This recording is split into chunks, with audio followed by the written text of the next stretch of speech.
hasil dari kerja kelompok kami. Sebelumnya, kelompok kami ingin memperkenalkan diri terlebih dahulu. Perkenalkan, nama saya Raffian Narendra, NIM 223121142. Perkenalkan, nama saya Robi Ardiansyah, NIM 223121148. Nama saya Bella Oktaviani, NIM 223121144. Perkenalkan, nama saya Devi Natasha Sekar Alia dengan NIM 223121146.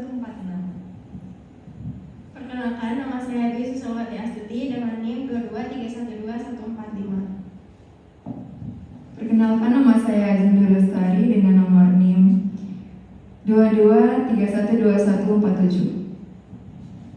Saya Priska Amalia dengan NIM 223121151. Saya Aika Najwa Aswadi dengan NIM 223121149. Saya Melisa Muati dengan NIM 223121152.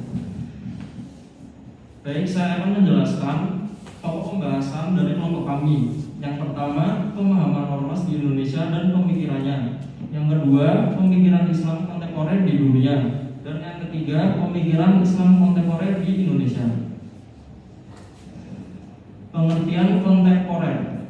Pemikiran Islam kontemporer ialah pemikiran Islam yang berkembang pada masa modern dari abad 19 Masehi hingga sekarang. Ciri khas pemikirannya yaitu bersifat agresif, yang berkembang dengan metode pemikiran baru dalam menafsirkan Al-Quran dan peradaban Islam.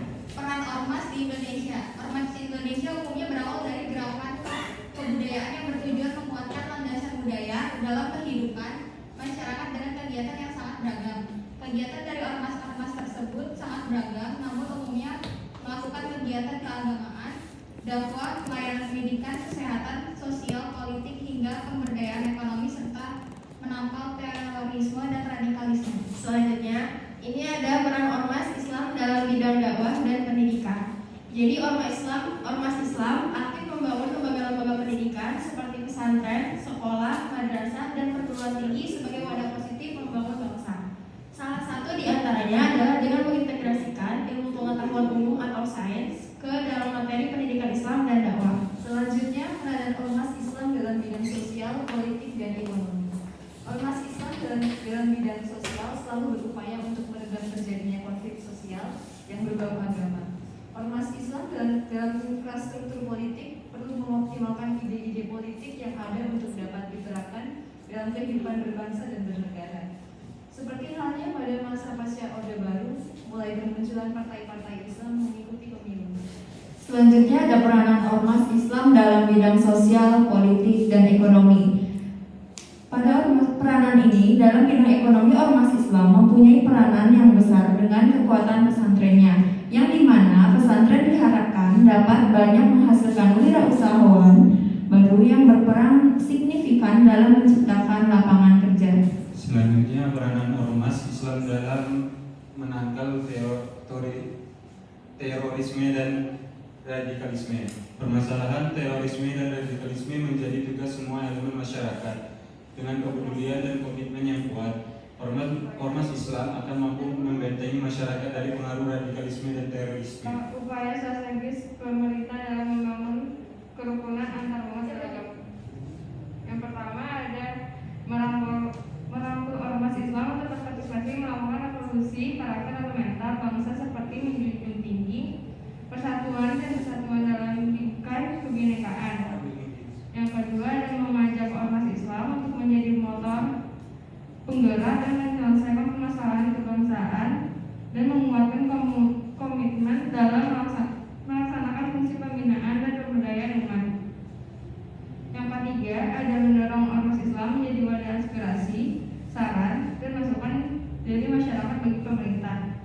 Dan terakhir ada mengajak ormas Islam untuk berpartisipasi dalam percepatan pembangunan, mengawasi, dan mengevaluasi pemerintah dalam melaksanakan pembangunan. Selanjutnya ada ormas terbesar di Indonesia. 1. Nahdlatul Ulama atau NU. 2. Muhammadiyah.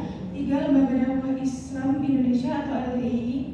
4. Nahdlatul Wahdan atau NW. Kemudian ada ormas yang dilarang di Indonesia, itu ada Hizbut Tahrir Indonesia atau HTI, Gerakan Fajar Nusantara atau Gavatar, kemudian Front Pembela Islam FPI, Jamaah Ansarud Daulah JAD, Jamaah JAT, Jemaah Ansarus Syariah JAS, Jemaah Islamiyah JI, Majelis Mujahidin Indonesia MMI, Aliansi Nasional Anti-Syiah. Selanjutnya, pemikiran Islam kontemporer dunia. Islam kontemporer merupakan gerakan pemikiran Islam di kalangan intelektual Islam dalam menafsirkan kembali pemikiran Islam klasik. Maaf Bapak, terjadi human error. Semua video klip di slide 6-11 tiba-tiba hilang dari HP. Mohon maaf ya Pak, kami izin record dari HP saja dengan foto PPT. Terima kasih dan mohon bantuannya. Mode pemikiran Islam kontemporer. Perkembangan pemikiran Islam kontemporer yang luar biasa saat ini sesungguhnya dapat diklasifikasikan dalam 4 model kecenderungan, yaitu fundamental, tradisionalis, reformis, dan modernis. Selanjutnya, Islam di Timur Tengah. Potensi pertama yang dimiliki oleh dunia Islam di Timur Tengah adalah sejarah. Bagaimanapun juga, Islam pertama kali muncul di Arab. Demikian pula, Arab pernah memiliki sejarah emas memimpin peradaban terbesar dalam sejarah. Potensi kedua adalah kekayaan dan kemakmuran. Potensi minyak yang mereka miliki benar-benar telah memberikan kepada mereka kekayaan dan kemakmuran yang luar biasa. Bahkan kini menara-menara tertinggi telah dibangun di Arab. Islam di Barat. Umat Islam di Barat adalah minoritas. Karenanya kerap menghadapi persoalan sempitnya kebebasan beragama. Tetapi di sisi lain juga ada kabar gembira yang dimana belakangan ini terlihat adanya kenaikan angka konversi masuk Islam.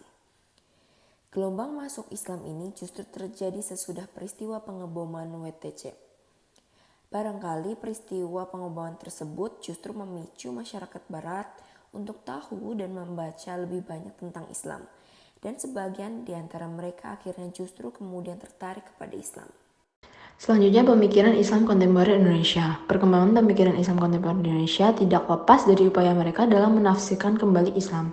Menurut Daum Raharjo, kegiatan intelektual di dunia Islam dewasa ini dikuasai oleh 4 tema sentral, yaitu ada interpretasi kembali Al-Quran, aktualisasi tradisi, islamisasi ilmu pengetahuan, dan teknologi pribumisasi Islam. Pemetaan pemikiran Islam kontemporer di Indonesia. Berikut ini dikemukakan di antara corak pemikiran gerakan Islam kontemporer. Pertama, Islam fundamental. Istilah Islam fundamentalis dapat dimaknai Islam yang dalam pemahaman dan prakteknya bertumbuh pada hal-hal yang bersifat asasi atau mendasar. Kedua, Islam neotradisionalis. Ketiga, Islam neomodernis. Gerakan Islam modernis ini muncul dalam rangka menyesuaikan paham-paham keagamaan Islam dengan perkembangan baru yang ditimbulkan kemajuan ilmu pengetahuan dan teknologi modern. Keempat, Islam liberal. Gerakan pemikiran Islam liberal telah dianggap menodai ajaran Islam karena kitab suci dianggap sebagai produk budaya sehingga sakralitasnya pun menjadi nihil. Sekian dari kelompok kami. Wassalamualaikum warahmatullahi wabarakatuh. Terima kasih.